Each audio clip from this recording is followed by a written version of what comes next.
Well, Florida putting new restrictions in place. Governor Ron DeSantis issuing a stay-away order. The executive order targeting travelers from the emerging epicenter of the coronavirus, New York City. Governor DeSantis explaining what this order would mean for those who choose to travel to the Sunshine State anyways.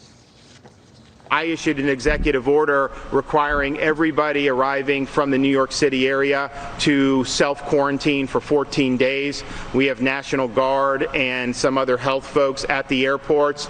All these folks are having, they have to provide information. They have to provide a place where they'll be self-isolating, and that is enforceable under the executive order. But some find the decree a bit too draconian, even unconstitutional. Preventing interstate travel infringes on the right to freedom of association, something the U.S. Supreme Court allows only when there is convincing and reliable evidence that those entering are actually ill. Instead of offering relief, this new order is putting the state in a bit of a legal quagmire. To help sort it out for us, let's go to Brian Claypool. He is a criminal defense attorney. I guess the question, Brian, is, first of all, thank you so much for joining us as always. Does Florida have the legal authority to make people quarantine for 14 days, American citizens who come from elsewhere? Hey, Trace, good to be with you. Hope you're staying safe. This kind of executive order by the governor of Florida is probably the most extreme measure we've ever seen. Even these stay-at-home shelter orders are very extreme as well. And you still have constitutional rights, even when these governors issue these broad and excessive executive orders. Mm-hmm. And in this case, the people traveling from New York clearly have a constitutional right, like you said. Freedom of association is one, the Commerce Clause. And then on top of that, Trace, you've got what's called the Privileges and Immunity Clause, which I guarantee you some folks traveling from New York are going to invoke. And what that means is a state cannot discriminate against citizens from another state for any reason, including a medical issue.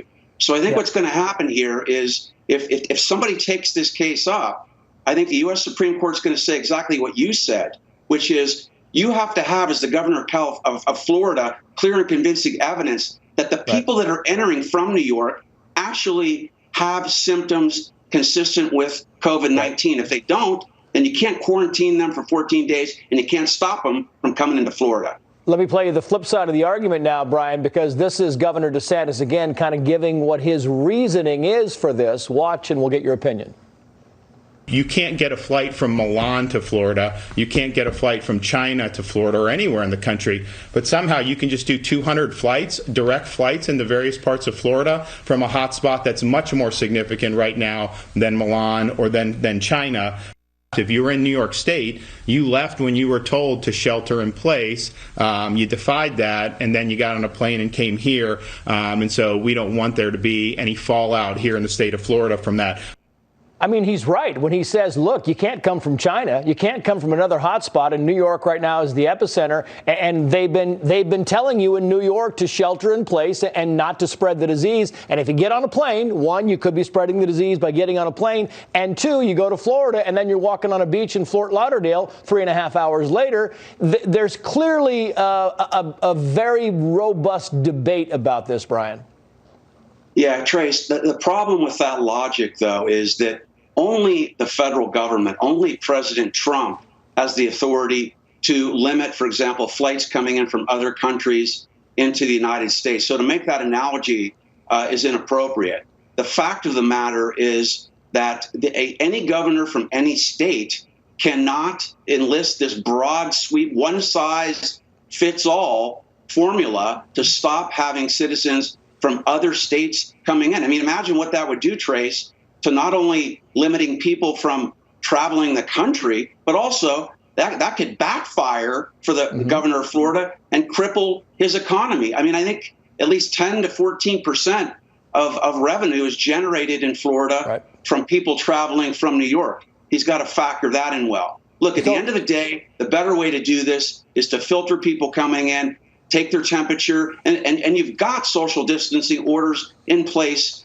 in Florida. And Trace, how are you going to enforce this anyway? People driving into Florida? What are you going to do? Block the interstates and talk to every single person and take their temperature, it's not practical either. No, it's the honor system like it is much of the country. People are on the honor system in Southern California, all over the place where you've got these breakouts. So, yeah, I mean, enforcement, you're right. The mechanism is not in place. And I was going to ask you, what is, as a defense attorney, what's your recommendation? What would you tell your clients that are going to fly from New York to Florida? Hey, you know, you shouldn't just go out and willy-nilly in the population. So what do you tell them logically, if not legally?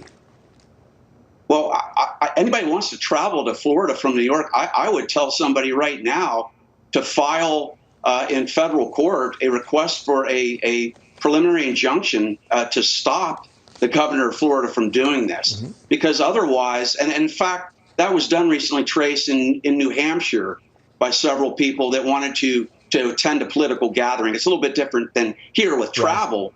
But I think you need to be proactive, file something in court, and get an injunction that I think would be granted. This is unconstitutional.